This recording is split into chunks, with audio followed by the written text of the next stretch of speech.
कि जमीन पे सही से चलो लिखे जात तो आसमान का फाड़ लेबे, कि जमीन पे सही से चलो लिखे जात तो आसमान का फाड़ लेबे। आ दोस्ती करके कुछ ना उखाड़ पहिले तो दुश्मनी करके ठाकुर जी के ना उखाड़ ले।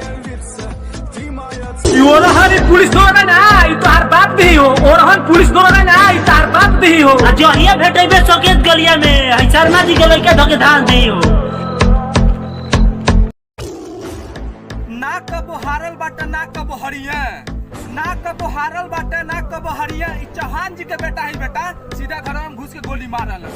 हत्या लूट रंगदारी में बनाम हो। ते जौना गांव में बदमाशी करेले वो गांव के हम नवाब हई। ते जौना गांव में बदमाशी करेले वो गांव के हम नवाब हई। ते बेटा अबे अबे बिगड़ल बड़े, हम तो बचपने से खराब हैं। जिससे प्यार हो गई, जिससे प्यार हो गई। कि नजर मत मिला ये राज भर से न तिजर जेबे, कि नजर मत मिला ये राज भर से न तिजर जेबे। आ राजभर जी के बेटा आई मारब इतना दौरा दौरा के कि आफते आफत मर जाई बस्सा। अच्छा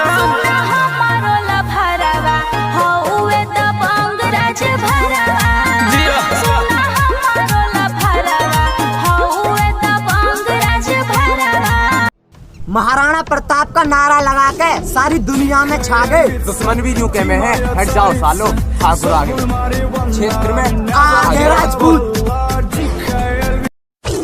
अबे हमें मत सिखाओ तलवारबाजी का तरीका, हमारे खून में भी उबाल है। अबे हमें मत समझाओ लठबाजी का तरीका, हमारे खून में भी उबाल है। हम यादव जहां खड़े हो जाए वहां पर बवाल ही बवाल है।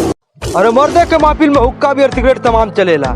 अरे मर्दे के महफिल में हुक्का बियर सिगरेट तमाम चलेला। हई चमार जवे बेटा खड़ा जिला में इनकर नाम चलेला। हमारे सिक्सर के 6 गोली छाती में रे, छाती में रे पावर हो। कि बेटा आज भर जी ले, काल तुहार खेल खत्म बा। तोरा विश्वास नहीं है ना तो कबो देख लिए हमार रोज नाम आवेला खबर में। यारे आज भर जी ले, काल तुहार खेल खत्म बा।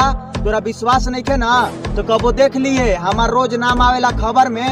और रंगदारी हमरा से करबे, जान से चल जीबे रे बेटा, कैसे कि चढ़ गइल बड़े चौधरी जी के नजर में।